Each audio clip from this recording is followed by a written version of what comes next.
Olá, alunos do quarto ano da disciplina de Bioestatística, tudo bem com vocês? Aqui, como já deu para perceber, que o clima deu uma esfriada, que colocou no moletom, tudo, né?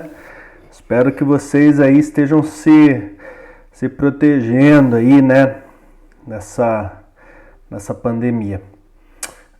Pessoal, eu estava reparando aqui que eu já comecei na aula passada a ensinar vocês como montar gráfico, né? Mas alguns de vocês ainda não sabem as estruturas do gráfico, né? Então, alguns de vocês ainda não tiveram esse conteúdo, né? Então, eu decidi montar essa aula para hoje, para mostrar os elementos do gráfico, que são os gráficos, como que a gente deve enxergar para esses gráficos, tá? Então a aula de hoje vai ser sobre isso, legal? A outra coisa que eu tenho que falar, moçada, na última semana de maio agora, né, a gente vai ter aí mais um período aí de avaliações.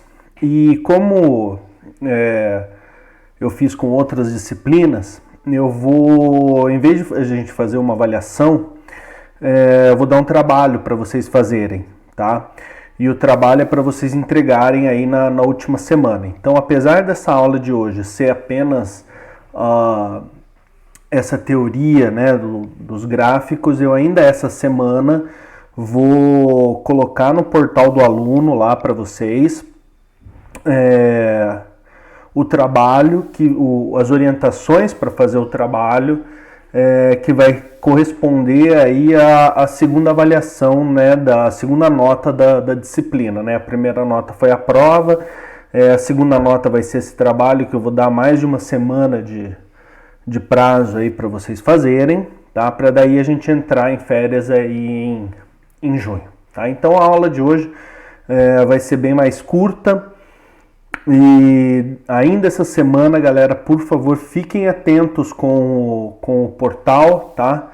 Eu vou tentar mandar mensagem aí para os alunos, né? Avisando que já postei o trabalho aí para vocês desenvolverem aí nesse período, legal? Então fiquem atentos aí quanto a isso. Então a aula de hoje é mais curta para justificar essa parte aí, legal? Então, vamos lá. A gente então vai começar a falar de gráficos. Por que esses gráficos ou essas figuras que a gente usa no meio acadêmico é tão importante? Tá? Então, o gráfico nada mais é que uma representação geométrica de um conjunto de dados. Olha só, é apenas uma representação geométrica. Olha, eu tenho esse conjunto de dados, eu vou mostrar esses dados, só que de uma forma mais visual, mais atrativa, mais interessante, tá? Consequentemente, ele facilita a compreensão das informações presentes no contexto, né? Ajuda a identificar padrões, verificar resultados e comparar medidas. Então, eu consigo visualizar, por exemplo, tendência de subida, tendência de queda, toda a oscilação dos dados, eu consigo enxergar melhor esses dados. Tá? Esses dados é a mesma coisa do que está escrito em números, tá? Ou em tabelas, é a mesma coisa. Ou escrito no texto, é exatamente a mesma coisa. Porém, ele só é mais elegante, ele é mais bonito de ser mostrado, né? Você vai conseguir justificar melhor aí os resultados que vocês encontram no TCC ou na atividade de vocês, beleza? Então, ele só representa uma forma mais visual, mas os dados são exatamente os mesmos, tá? Então, na nossa... se vocês olharem lá no Excel, lembra que a gente estava fazendo lá, que você entra em inserir, gráfico e tal? Tem um monte de gráfico lá que vocês podem inserir, né? Um monte. Tem diversos tipos de gráficos, diversas formas, diversas cores, enfim, tá? Na nossa área, tá? Na área de de saúde, principalmente aí na área da educação física, são mais comuns esses dois tipos de gráfico, que são esses dois tipos de gráfico que eu vou falar para vocês, tá? Então,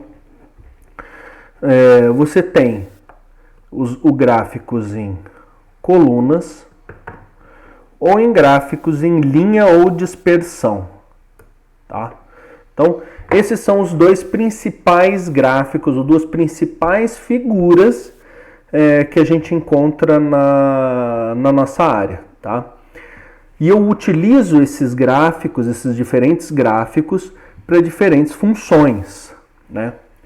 Então, como vocês podem ver aqui, o gráfico ele apresenta duas séries de dados, tá? Ó,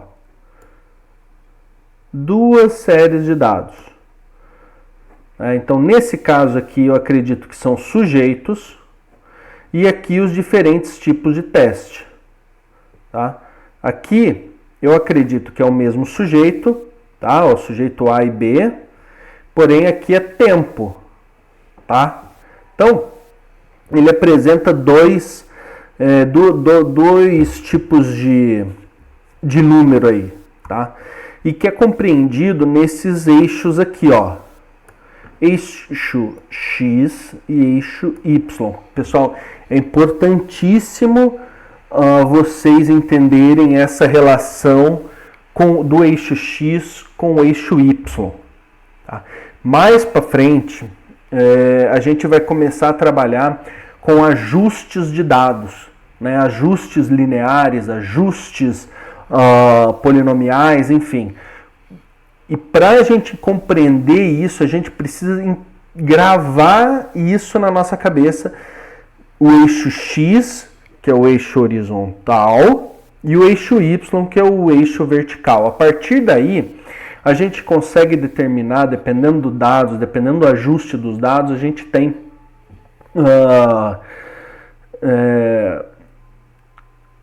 equações para predizer valores de X e de Y, tá?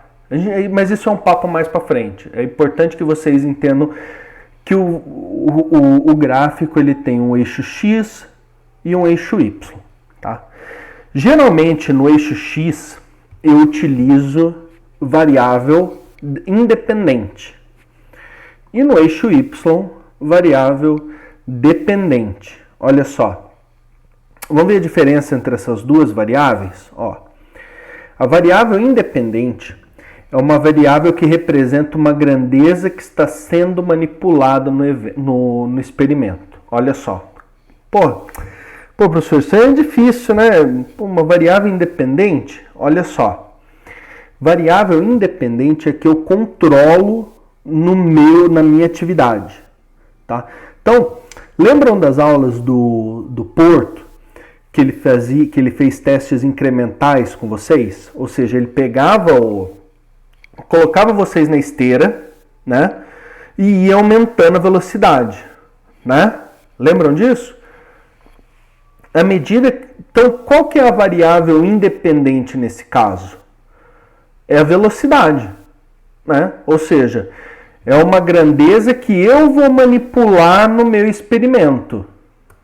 Então, ele aumentava a velocidade, ele controlava aquela variável. Por isso que é chamado de variável independente. E a variável dependente é a variável que muda, né? Ou que depende da variável independente. Olha só, uma depende da outra. Então, o que ele fazia? Ele colocava vocês na esteira e ia aumentando a velocidade. É a coisa que ele controlava a velocidade, né, de vocês. Só que daí, junto com a velocidade, ele coletava a frequência cardíaca, por exemplo, né? À medida que eu vou aumentando a velocidade, eu tenho um aumento também da frequência cardíaca, tá? Então, a variável independente é a velocidade e a dependente é a frequência cardíaca, né? À medida que eu aumento a velocidade, eu tenho diferentes respostas da minha variável dependente. Olha só, à medida que eu aumento a velocidade, eu tenho um aumento também da frequência cardíaca. Tá? Eu dependo a minha variável dependente depende, de fato, depende da minha independente. À medida que eu aumento ou que eu mudo a minha variável independente, à medida que eu mexo ou manipulo essa variável, a minha variável dependente, ela muda, ela oscila. Tá? Então, só para voltando nesse slide, geralmente a variável independente é colocada no eixo X. Por quê? Eu consigo controlar essa variável. Né? Eu controlo ela. A variável que depende, eu só observo. Então, eu só observo a frequência cardíaca à medida que eu aumento a velocidade. Tá? Tá claro isso, galera? Legal. Então, o gráfico, todos os gráficos apresentam alguns elementos, tá? Então, o primeiro elemento aqui que vocês conseguem observar, esse é um gráfico, pessoal, do TCC que eu orientei, de um TCC que eu orientei no ano passado, tá? E que ele expressa muito bem essa relação de variável independente e variável dependente, tá? E eu consigo explicar isso através do meu gráfico. O meu gráfico ele deve ser autoexplicativo, tá? Eu preciso olhar para o gráfico e conseguir extrair as informações importantes que eu preciso. Então, primeira coisa que eu preciso é de um título, tá? O título ele deve ser curto,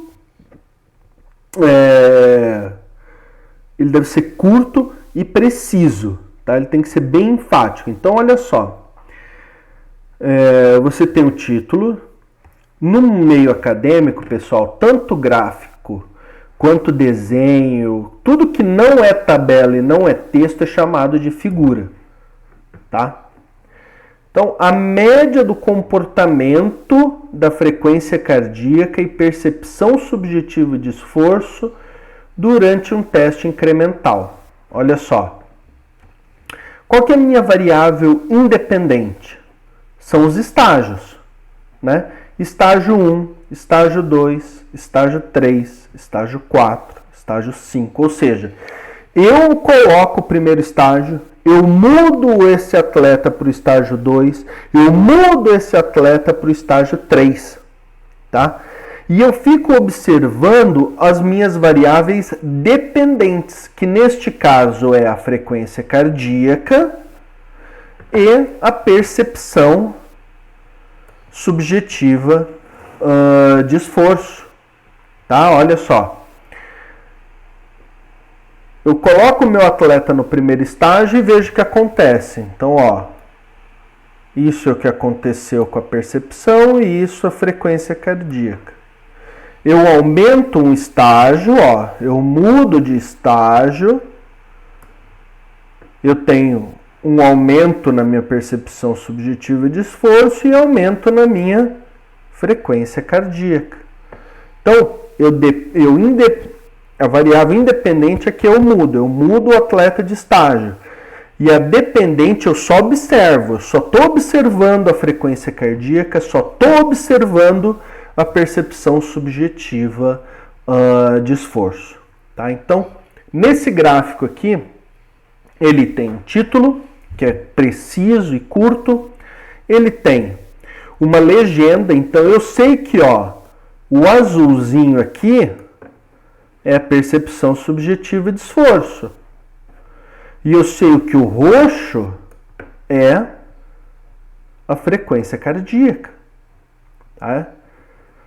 E também eu tenho os títulos dos eixos. Ó, estágios, aqui eu tenho a frequência cardíaca e aqui a percepção subjetiva de esforço. Nota-se, pessoal, que nos títulos dos eixos é muito importante eu colocar a unidade de medida, tá? Então, para frequência cardíaca eu uso batimentos por minuto, né? Quantas vezes o meu miocárdio contrai a cada minuto.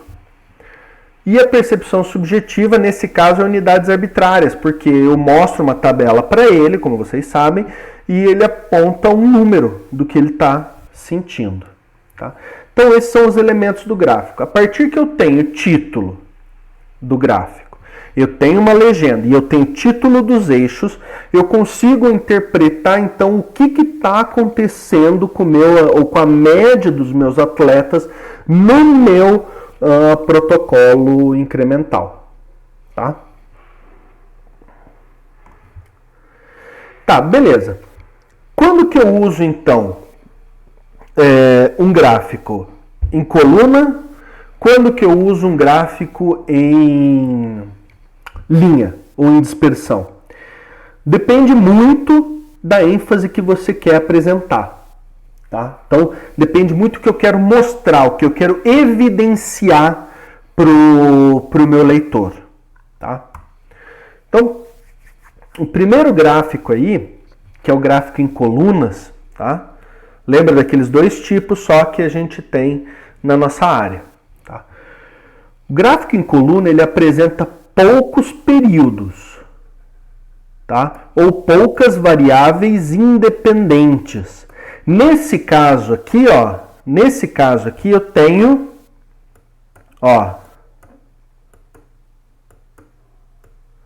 apesar de eu ter 5 situações, 5 períodos, eu tenho poucas categorias, né? Que nesse caso são apenas os torcedores. Então, quantos torcedores nesse caso torcem para o Palmeiras, quanto para o Santos, para o São Paulo, para o Grêmio e para o Flamengo? Então eu consigo identificar esses padrões aqui. Eu consigo visualmente ver quem tem mais, quem tem menos números de torcedores. Por isso eu utilizo esse tipo de gráfico. Tá? E eu tenho o outro tipo de gráfico, né, que é o gráfico em linha.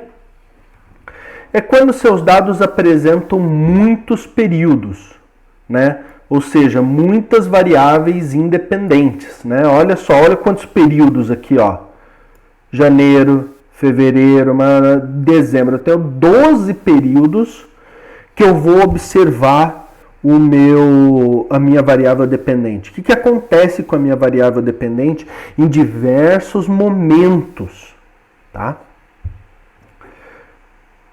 E eu tenho, poucas categorias. Olha só, nesse caso aqui eu tenho apenas o faturamento, por exemplo, de uma academia. Qual que é o faturamento, né, em dinheiro da academia nesses meses, tá? Pessoal, é muito importante que vocês tenham poucas categorias, tá? Para você realmente evidenciar o gráfico. Então, se você colocar uma categoria, né, ou duas, como eu fiz no exemplo que eu apresentei, tá ótimo, é visual, é bonito, tá? Porém, se você utiliza aí diversas variáveis dependentes, olha só, água, doce, espaguete, lasanha, pizza, olha como que fica o meu gráfico. O meu gráfico ele fica muito poluído, né? Ou seja, toda aquela ideia que você tem de, olha, eu vou fazer uma coisa atrativa, uma coisa visual bonita, eu vou fazer alguma coisa que eu consiga apenas evidenciar, tá? Tudo isso é jogado fora. Tudo isso é jogado fora porque o seu gráfico ele está poluído, está sujo. Né? Eu tenho dificuldade em enxergar padrões aqui. Então utilizem aí, quando vocês forem utilizar esse tipo de gráfico, às vezes separa, né? Olha, eu tenho muitas variáveis dependentes, eu tenho muitas categorias. Olha, em vez de eu fazer um gráfico só com todos, eu faço mais gráficos. Tá? Assim eu consigo evidenciar melhor as respostas. Tá certo, pessoal? Então,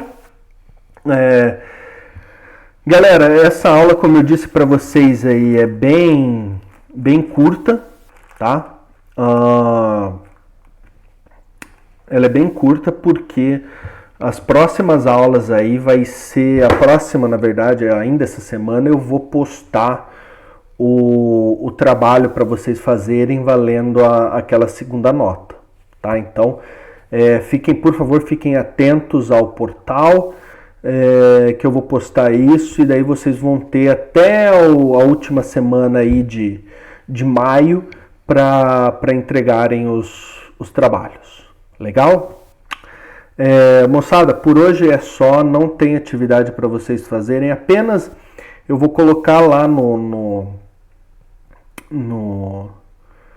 Google Sala de Aula, apenas manda um comentário particular que vocês viram, assistiram a aula até o final, e que só para eu marcar aí a presença de vocês, tá?